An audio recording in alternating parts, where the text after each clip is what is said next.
कुत्ते सभी उसी परमेश्वरी की शक्ति से संचालित हो रहे हैं। सब में आत्मा के रूप में उसी देवी माता का अंश है। ईश्वर अंश जीव अविनाशी, चेतन अमल सहज सुख राशि, वो परमेश्वरी का अंश सब जगह विराज।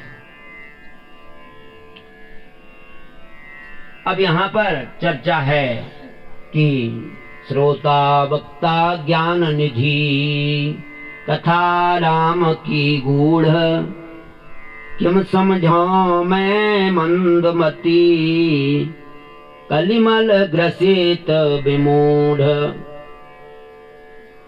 तो ये भाव है, श्रोता वक्ता को कैसा होना चाहिए ये पूछा था ऋषि मुनियों ने। तो उन्होंने बताया कि कैसा होना चाहिए, ज्ञान निधि माने ज्ञान वैराग्य भक्ति से संपन्न होना चाहिए।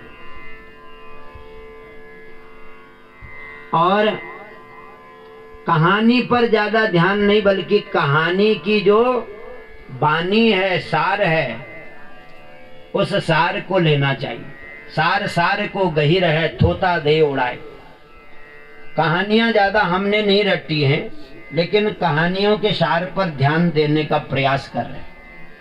नहीं तो कहानियां किताबों में, छोटी छोटी किताबों में लिखिए, कहानियां हिंदी में पढ़ सकते हैं बड़े आराम से, लेकिन कहानी पढ़ के हमें कोई विशेष लाभ नहीं होने वाला है। कहानी का जो रस है, सार है, वो हमें लेना है।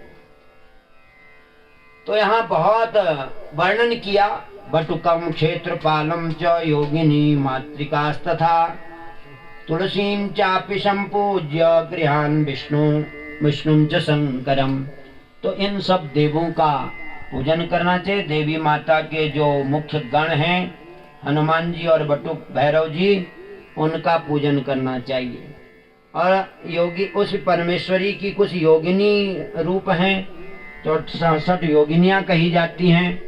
हम आरती में कहते हैं 64 योगिनी मंगल गावत नित्य करत भैरव।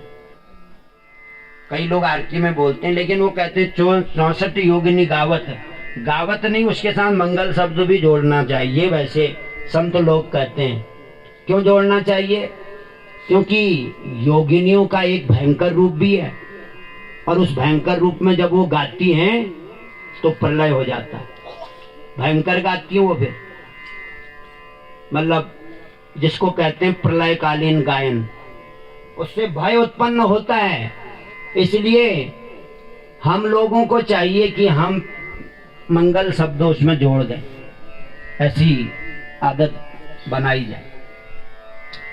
64 योगिनी मंगल गावत नित्य करत भैरो, हो माता नित्य करत भैरो, बाजत ताल मृदंगा और बाजे डमरू। जय जय।